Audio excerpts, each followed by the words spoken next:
Puja Moolam Guru Padam, Jnana Moolam Guru Vakyam, Moksha Moolam Guru Kripa.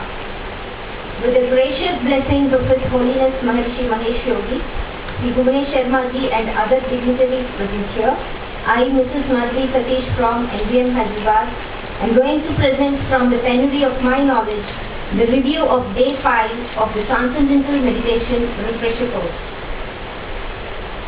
The day started at 6:30 a.m. with yoga and meditation, which was a treat to both our body and mind, under the able guidance of Mrs. Pandey.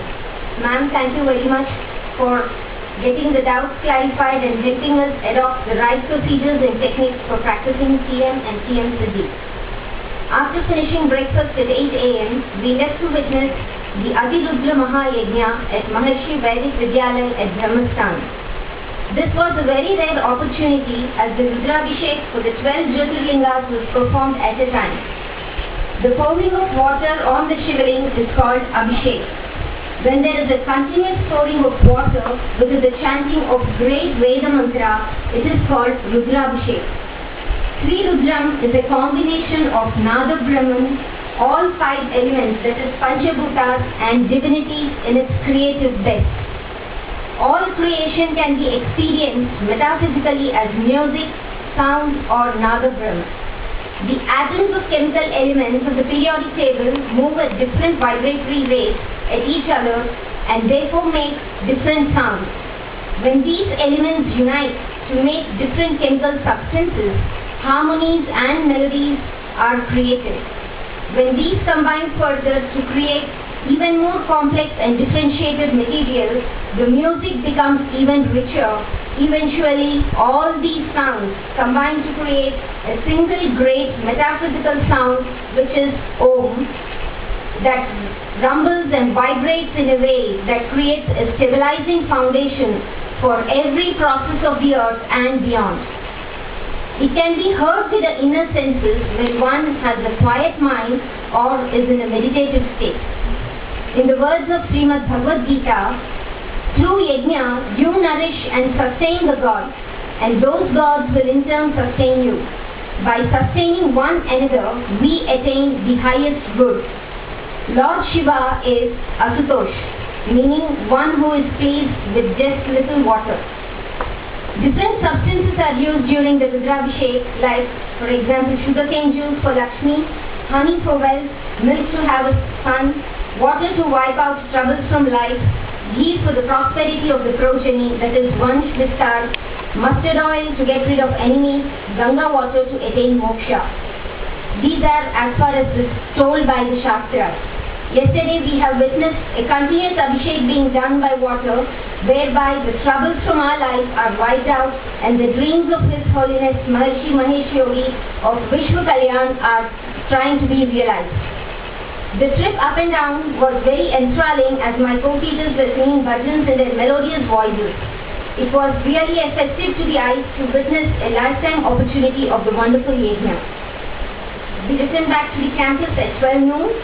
Taking a break for half an hour, we assembled at the conference hall at 12:30 p.m.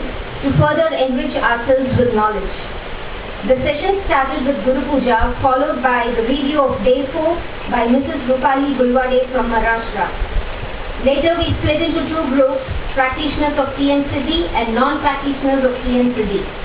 The non-practitioners of TM SIDDI were introduced to the importance of the SIDDI Sutras, while the practitioners got their doubts clarified. In the process, Sri Bhuvanesh Sharma ji has explained that we can achieve what we want when, according to Patanjali Yoga, the 3 things, Dharana, Dhyan and Samadhi, are unified into one. To summarize, Sutras are taken by TM practitioners because they are already habituated to shift between different levels, and the point where Dhyan finishes and Samadhi starts is the point where Dharana, Dhyan and Samadhi are unified into one, which is called Samyam. Also, sufficient light was thrown on the effects of SIDDI Sutras and their importance.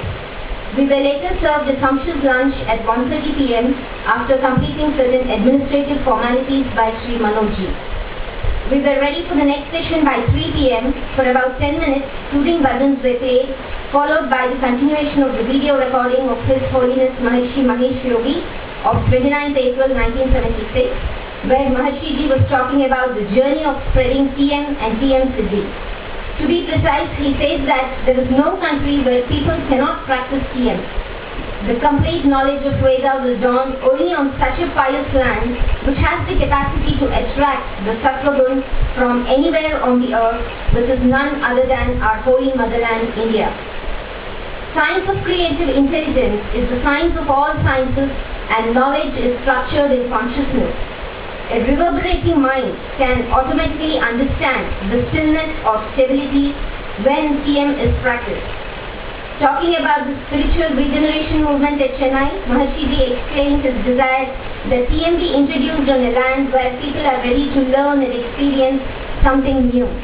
As Indians are already familiar with the ancient scriptures and practices, it is enough to educate them that TM is a simple, easy, natural and effortless technique. The most important thing is that the mind should be stable, which is nothing but a spiritual awakening. We had a short deep break from 4 to 4:15 p.m. The video footage was later continued at 4:15 p.m. We then learned that language is no barrier to learn TM. When a person regularly practices TM, his individual consciousness is awakened. When a group of people practice TM, the collective consciousness enlivens the natural law of unified field. Another video tape was played from which we learned that we cannot make the mind stable and tranquil. It has to become by itself, which is only possible by the regular practice of TM. Regular chanting of the Guru Parampara is so pious that it purifies the mind. The 6 enemies within us, that is Kama, Krodha, Lobha, Moha, Mada and Matsarya, can be driven away by the regular practice of TM. Also, the 2 states of consciousness, that is the known and the unknown, always coexist. Thus ended the afternoon session. Later in the evening, at 6:30 p.m., we once again had a yoga and meditation, followed by dinner at 8 p.m.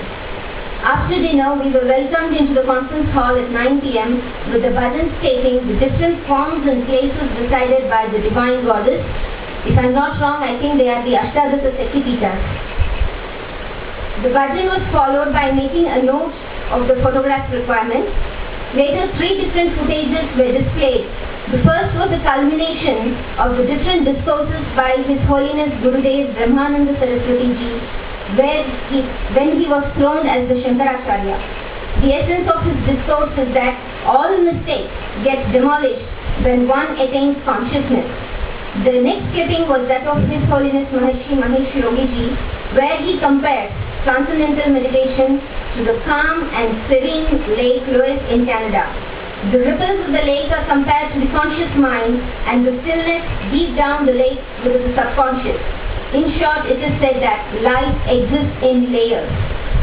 When groups of people practice transcendental meditation, their collective consciousness enlivens the unified field of natural law, which enlivens and influences the natural policies of the government and thereby making the society an ideal society.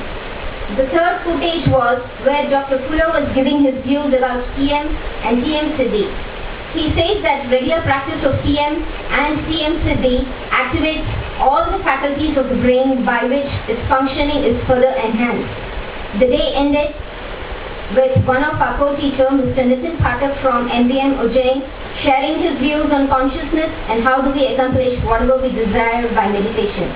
Thank you one and all for giving me this opportunity, and kindly excuse me for any mistakes. Thank you.